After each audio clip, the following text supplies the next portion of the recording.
இன்றைய வேளாண் ஆலோசனை நேரத்தில் கோயம்புத்தூர் தமிழ்நாடு வேளாண்மை பல்கலைக்கழகம் வழங்கும் வேளாண் மண்டலங்களுக்கான வேளாண் ஆலோசனை. மேற்கு மண்டல விவசாயிகளுக்கான வேளாண் ஆலோசனை. மேற்கு மண்டலத்தின் அனைத்து மாவட்டங்களிலும் 24/1/2025 மட்டும் லேசான தூறல் மழை எதிர்பார்க்கப்படுகிறது. காற்றின் வேகம் மணிக்கு 10 முதல் 12 கிலோமீட்டர் வரை எதிர்பார்க்கப்படுகிறது. நெல்லில் நாற்றங்கால் மற்றும் அறுவடை காலத்தில் இரவு நேர குறைந்த வெப்பநிலையினால் ஏற்படும் வளர்ச்சி குறைபாட்டினை போக்க நவரை பருவ நெல் நாற்றங்காலுக்கு ஜிங்க் சல்பேட் 0.5% மற்றும் யூரியா 1% கரைசலை தெளிக்கலாம். இரவு மற்றும் பகல் நேர வெப்பநிலையின் வேறுபாட்டின் காரணமாக சம்பா நெல்லில் கதிர்நாவாய் பூச்சியின் தாக்குதல் தென்பட வாய்ப்புள்ளது. எனவே 1 ஹெக்டருக்கு 333 கிராம் டைனோடி பியூரான் 15% மற்றும் டைமெட்ரோசின் 45% டிஜி மருந்து 500 லிட்டர் தண்ணீரில் கலந்து தெளிக்கவும். கரும்பில் தற்போதைய வெப்பநிலை மற்றும் காற்றின் ஈரப்பதம் மிகவும் தகுந்ததாக உள்ளதால் முன்பருவ கரும்பு நடவினை ஆரம்பிக்கவும். கருவேப்பிலையில் குறைந்தபட்ச வெப்பநிலை 20 டிகிரி செல்சியஸ்க்கும் குறைவாக இருப்பதினால் கருவேப்பிலையின் மனம் குறைவாக இருக்கும். எனவே பயிரடக்க வானிலையினை மாற்றும் விதத்தில் நீர்ப்பாசனத்தினை இரவு நேரத்தில் அளிக்கலாம். தற்போது நிலவும் வானிலையால் மஞ்சளில் இலைக்கருகள் நோய் வர வாய்ப்புள்ளது. இதனை கட்டுப்படுத்த மேங்கோசோஃப் என்ற பூஞ்சான கொல்லியை 1 லிட்டர் தண்ணீரில் 2 கிராம் என்ற அளவில் கலந்து தெளிக்கவும். வாழையில் தற்போது நிலவும் வானிலையினால் வாழையில் சிகாடோகா இலைப்புள்ளி நோய் குறிப்பாக மண் ஈரம் அதிகமான உள்ள இடங்களில் வர வாய்ப்புள்ளது. வந்த இடங்களில் வயலை காயவிட்டு நோய் தாக்கிய இலைகளை பறித்து எரித்து விடவும். மேலும் 1 ஹெக்டருக்கு பைரோக்ளோரோஸ்ட்ரிபின் 20% WG 750 கிராம் என்ற அளவில் தெளித்து எளிதில் கட்டுப்படுத்தலாம். தெளிக்கும் போது ஒட்டும் திரவம் கலந்தும் தெளிக்கவும். மாவில் பூக்கும் பருவத்தில் அதிக காற்றின் ஈரப்பதம் மற்றும் குறைந்த வெப்பநிலை நிலவுவதால் புகையான் தாக்கத்தினால் மாவில் கரும் பூஞ்சான நோய் வர வாய்ப்புள்ளது. இதனை தவிர்க்க 1 லிட்டர் தண்ணீரில் இமிடாக்ளோபிரிட் 17.8% SC 0.3 மில்லி என்ற அளவில் தெளிக்கவும். பாஸ்போமிடான் 2 மில்லி மற்றும் 5% மைதாவுடன் கலந்து தெளிக்கவும். காவிரி டெல்டா மண்டல விவசாயிகளுக்கான வேளாண் ஆலோசனை. நெல்லில் அறுவடை செய்த வயல்களில் நெல் தரிசு பயிர்களை அதாவது உளுந்து பச்சை பயிறு விதைக்கவும். மழையை பொறுத்து அறுவடை நிலையில் இருக்கும் முதிர்ந்த நெல் வயல்களில் நெல் தரிசு உளுந்து பயிர் விதைக்கலாம். உளுந்திற்கு ஆடுதுறை 3, ஆடுதுறை 6 மற்றும் பச்சை பயிருக்கு ஆடுதுறை 3 ஆகிய ரகங்கள் நெல் தரிசுக்கு ஏற்ற ரகங்களாகும். அறுவடை செய்த நெல் விதைகளை மழைக்கு முன் நன்கு காய வைத்து ஈரத்தன்மை 13%த்திற்கு கீழ் இருக்குமாறு சேமித்து வைத்து பூச்சிகள் இல்லாமல் பாதுகாக்கவும். வாழை மரங்கள் காற்று மற்றும் மழையினால் சாயாமல் இருக்க வாழை மரங்களுக்கு முட்டு கொடுத்து பாதுகாக்கவும். மாடு மற்றும் ஆடுகளுக்கு வைக்கோல் மற்றும் மக்காச்சோளம் போன்ற தீவன பொருட்களை வெயில் உலர்த்தி கால்நடைகளுக்கு கொடுப்பதன் மூலம் அப்லாடாக்சின் என்ற நச்சின் தாக்கத்திலிருந்து கால்நடைகளை பாதுகாக்கலாம். தெற்கு மண்டலத்திற்கு உட்பட்ட மாவட்டங்களுக்கான வேளாண் ஆலோசனை. விவசாயிகள் பயிரின் தேவைக்கேற்ப பாசனம் செய்யவும் விவசாயிகளிடம் அறிவுறுத்தப்படுகிறார்கள். மானாவாரி பயிர்களில் மருந்து தெளிப்பதை அடுத்த 3 நாட்களுக்கு ஒத்தி வைக்குமாறும் விவசாயிகள் கேட்டுக்கொள்ளப்படுகிறார்கள். அறுவடை காலத்தில் உள்ள வேளாண் பொருட்களை உடனடியாக அறுவடை செய்து பாதுகாக்கவும். மானாவாரி மற்றும் பாசன பயிர்கள் காற்றின் ஈரப்பதம் அதிகமாக இருப்பதினால் நோய் ஏற்படுவதற்கான வாய்ப்பு அதிகம் உள்ளது. எனவே விவசாயிகள் வயல்களை கண்காணித்து அதற்கு ஏற்ப தகுந்த முன்னேற்பாடுகளை மேற்கொள்ளுமாறும் அறிவுறுத்தப்படுகிறார்கள்.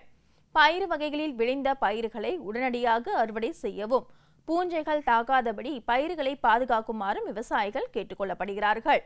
பருத்திக்கு அதிக மேகமூட்டம் காற்றின் ஈரப்பதம் ஆகியவற்றினால் செர்கோஸ்போரா இலைப்புள்ளி நோய் ஏற்பட வாய்ப்புள்ளது. இதனை கட்டுப்படுத்த 1 ஏக்கருக்கு காப்பர் ஆக்சிகுளோரைடு 500 கிராம் தெளிக்குமாறும் அறிவுறுத்தப்படுகிறது. தெற்கு மண்டலம் 2ற்கு உட்பட்ட மாவட்டங்களுக்கான வேளாண் ஆலோசனை.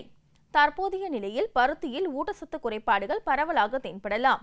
துத்தநாக குறைபாடு உள்ள நிலங்களுக்கு ஹெக்டருக்கு 50 கிலோ துத்தநாக சல்பேட் இட வேண்டும்.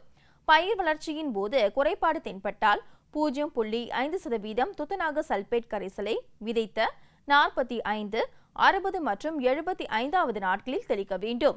மக்னீசியம் குறைபாடு உள்ள நிலங்களுக்கு ஹெக்டருக்கு 20 கிலோ மக்னீசியம் சல்பேட் இட வேண்டும். அடிப்படை இலை வழி தெளிப்பாக 2% மெக்னீசியம் சல்பேட் தெளிக்க வேண்டும். பருத்தி காய் உருவாகும் பருவத்தில் 1% யூரியாவும் தெளிக்க வேண்டும். மக்காச்சோளம் பயிரில் குருத்தீ தாக்குதல் பரவலாக தென்படுகிறது. இதன் புழுக்கள் இலையுறைக்கும் தண்டிற்கும் இடையே குடைந்து சென்று நடுக்குருத்தை தாக்குகிறது. இதனால் நடுக்குருத்து அழுகிவிடும். 1 ஹெக்டருக்கு 12 என்ற எண்ணிக்கையில் மீன் இறைச்சி பொறியினை அமைத்து குருத்து ஈக்களை கவர்ந்து அழிக்கலாம். இதனை கட்டுப்படுத்த 1 ஏக்கருக்கு 100 மில்லி என்ற அளவில் குளோரான்ட்ரினிலிப்ரோல் மருந்தினை தண்ணீரில் கலந்து தெளிக்கவும். மருந்து தெளிக்கும் வேலைகளை மழையில்லாத நாட்களில் மட்டுமே மேற்கொள்ள வேண்டும். மாவில் பூ, பிஞ்சுகள் உதிர்வது மற்றும் காய்பிடிக்கும் திறனை அதிகரிக்க செய்வது முக்கியமானதாகும். NAA என்ற வளர்ச்சி ஊக்கி மருந்தினை 20 ppm என்ற அளவில் 2 முறை தெளிக்க வேண்டும். இவ்வாறு தெளிப்பதினால் பிஞ்சுகள் உதிர்வது தடுக்கப்பட்டு காய்பிடிப்பு அதிகரிக்கும். பூ பூக்காத மரங்களுக்கு 1 லிட்டர் தண்ணீருக்கு 5 கிராம் யூரியா அல்லது 1 லிட்டர் தண்ணீருக்கு 10 கிராம் பொட்டாசியம் நைட்ரேட் என்ற விகிதத்தில் கரைசல் தயாரித்து ஏதேனும் ஒன்றை தெளிக்க வேண்டும். ஆக்சிக்ளோரைடு மற்றும் 10 மில்லி என்ற அளவில் ஒட்டும் பசைக்கு சேர்த்து தெளிக்க வேண்டும். மலைப்பிரதேச மண்டல விவசாயிகளுக்கான வேளாண் ஆலோசனை. கேரட் பயிரில் துருயி மேலாண்மைக்கு விதைத்த 45 முதல் 50 நாட்களில் 1 ஏக்கருக்கு 4 கிலோ குளோரான்ட்ரினிலிப்ரோல் என்ற குருணை மருந்துகளை மழையில்லாத நேரங்களில் மண்ணில் இட வேண்டும். உருளைக்கிழங்கு பயிரில் இலைக்கருகள் நோயினை கட்டுப்படுத்த நடவு செய்த 45, 60 மற்றும் 75வது நாட்களில் மேன்கோசப் 4 லிட்டர் தண்ணீரில் 2 கிராம் அல்லது குளோரோதலோனில் 2 கிராம் என்ற அளவில் இலை வழியில் மழையில்லாத நேரங்களில் தெளிக்க வேண்டும். குறுமிளகு வளர்ச்சி பருவம் வாடல் நோய் தோன்றலாம். வாடல் நோயினை கட்டுப்படுத்த ஒரு செடிக்கு ட்ரைகோடர்மா அஸ்பெரலம் அல்லது பேசிலஸ் சப்டிலஸ் 25 கிராம் மற்றும் வேப்பம் பின்னாக்கு 500 கிராம் இடலாம். மழையில்லாத நேரங்களில் இட வேண்டும். மழையின் போது பூண்டு வளர்ச்சி பருவத்தில் ஊட்டச்சத்து இழப்பு ஏற்படலாம். இது மகசூல் இழப்பிற்கு வழிவகுக்கும். பூண்டு விளைச்சலை அதிகரிக்க நடவு செய்த 30, 45 மற்றும் 60வது நாட்களில் நீரில் கரையக்கூடிய நுண்ணூட்ட நோய் தோன்றலாம். வடமேற்கு மண்டல விவசாயிகளுக்கான வேளாண் ஆலோசனை. கரும்பில் மருதாம்பு கரும்பிற்கு ஏக்கருக்கு 20 கிலோ கரும்பு நுண்ணூட்ட கலவையை 200 கிலோ மட்கிய குப்பையுடன் ஊட்டமேற்றி அடியுரமாக இட வேண்டும். மாம்பழம் சாகுபடி செய்துள்ள விவசாயிகள் பூ உதிர்வதை தடுத்து அதிக விளைச்சல் ஈட்ட மா நுண்ணூட்ட சத்து கலவையை 1 லிட்டர் தண்ணீருக்கு 35 கிராம் என்ற அளவில் 0.25 மில்லி ஒட்டும் திரவத்துடன் கலந்து இலைவழி தெளிப்பாக மாதம் ஒரு முறை செய்ய வேண்டும். சின்ன வெங்காயத்தில் தற்போது ஏற்பட்டுள்ள பனியின் காரணமாக நுனிக்கருகள் ஏற்பட வாய்ப்புள்ளதால் விவசாயிகள் வாரத்திற்கு 2 முறை மெல்லிய தென்னை நார்க்கயிறு கொண்டு வெங்காய தாள்களின் நுனியில் படுமாறு இழுத்து விடுவதால் பனி தாங்காமல் கீழே கொட்டிவிடும். இவ்வாறு செய்வதால் நுனிக்கருகள் ஏற்படாமல் தடுக்கலாம். வடகிழக்கு மண்டல விவசாயிகளுக்கான வேளாண் ஆலோசனை. தற்பொழுது நிலவி வரும் வானிலையின் காரணமாக நெற்பயிரில் இலை சுருட்டு புழு மற்றும் தண்டு துளைப்பான் தாக்கம் காணப்படுவதால் அதனை கட்டுப்படுத்த 1 ஏக்கருக்கு கார்போசல்ஃபான் 400 மில்லி அல்லது காட்டாப் ஹைட்ரோகுளோரைடு 600 கிராம் என்ற அளவில் காலை அல்லது மாலை வேளைகளில் தெளிக்கவும். தற்பொழுது நிலவி வரும் வானிலையின் காரணமாக நெற்பயிரில் குலை நோயின் தாக்குதல் காணப்படுவதால் அதனை கட்டுப்படுத்த 1 ஏக்கருக்கு ட்ரைசைக்ளோசோல் 75% WB 200 கிராம் அல்லது கார்பன்டெசிம் 200 கிராம் அல்லது அசாக்சிஸ்ட்ரோபின் 200 மில்லி என்ற அளவில் 200 லிட்டர் தண்ணீரில் கலந்து காலை அல்லது மாலை வேளைகளில் தெளிக்கவும். தற்பொழுது நிலவி வரும் வானிலையின் காரணமாக பருத்தியில் வேரழுகல் நோய் தாக்கம் தென்பட்டால் கார்பன்டெசிம் 1 கிராம் 1 லிட்டர் தண்ணீரில் கலந்து செடிகளின் தூர்களில் ஊற்றி மண்ணை நனைக்கவும். அதிக மழை பெறும் மண்டல விவசாயிகளுக்கான வேளாண் ஆலோசனை. வாழையில் காற்றின் வேகம் மணிக்கு 10 முதல் 12 கிலோமீட்டர் இருப்பதினால் வாழை மரங்களுக்கு ஊன்று அளிக்கவும்.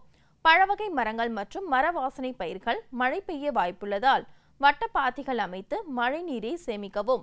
மிளகில் அறுவடை பருவத்தில் மிளகு தார்களில் சில மணிகள் சிகப்பு நிறமாக மாறும் பொழுது தார்களை கைகளினால் அறுவடை செய்து மணிகளை பிரித்தெடுத்து 80 டிகிரி செல்சியஸ் கொதிநீரில் 1 நிமிடம் நனைத்து பின் 7 முதல் 10 நாட்களுக்கு வெயிலில் உலர்த்தவும்.